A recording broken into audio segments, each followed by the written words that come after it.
It is March 30th, 2017, which means tomorrow is the 22nd anniversary of the passing of Selena Quintanilla Perez.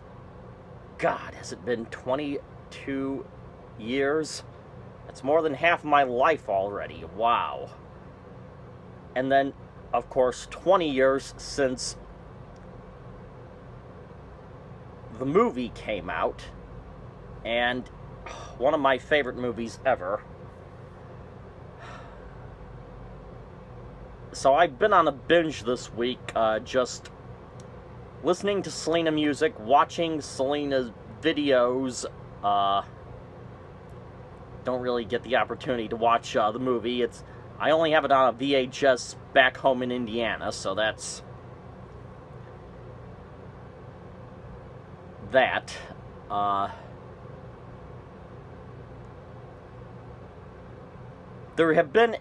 This week there's been an explosion of new videos on YouTube about Selena. Interviews with the family, tours of the Selena Museum in Corpus Christi, the Selena Memorial in Corpus Christi. I gotta go there sometime, I guess. My interest has been renewed. I've learned a lot more about her just watching these videos, and more about the movie. Okay, most of it actually is pretty accurate. A little more dramatic for the purposes of making it a movie, but it's amazing what really happened. The bumper really did get pulled off the car, as other things.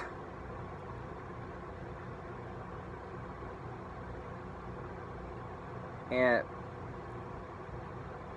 so, just what an amazing person she was. I think everyone who's really followed her story would agree with me. So, I'm just going to tell you my own experience. I never heard about her until months after she died.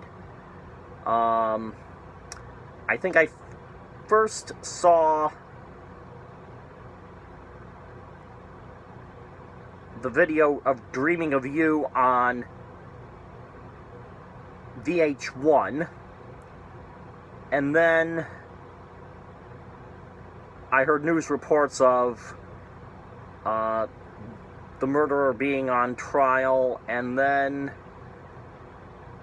I heard Dreaming of You on the radio. I didn't know who it was at the time, but I thought it was a good song.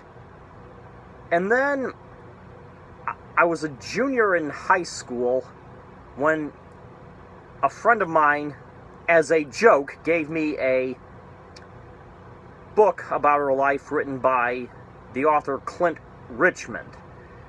I don't know where he got the book. I don't think he read it. I don't think he didn't really intend for me to read it. He said, "Read it, makes you smart." He was joking. I read it, and I was just blown away, inspired by it. And then, of course, I saw the movie after it came out, and the movie just stole my heart.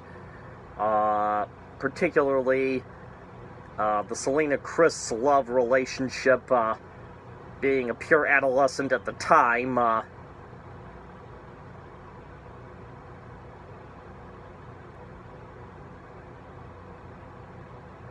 And just on the verge of entering adult life, really took me out of touch with reality. So it kind of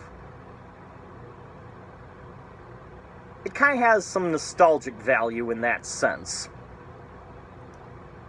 Jennifer Lopez, it's one of those movies where you don't see the actor. You see Selena.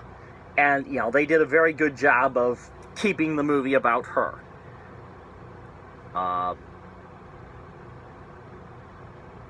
And, they only briefly touched on the murder.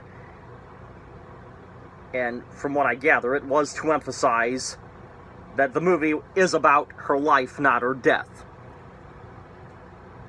And it's a wonderful life that is, and So what... And some of these videos are also unreleased songs that I had never heard before, that I'm just now hearing. And, you know, I've heard the talk of her family saying, you know, that in some ways they feel like she's still there. They kind of live that way. And another thing that kind of made me laugh is when her sister showed me Selena's cell phone in the museum, saying that's what a cell phone used to look like. They were these dinosaur things. So, you know, a lot has changed since her passing. But you also realize that in a lot of ways, things don't change. Watching these old videos of her, you really don't get the feeling that they are that old, and in that way, Selena still lives.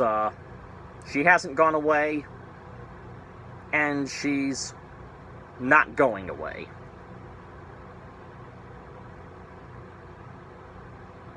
Viva Eros, siempre, Selena.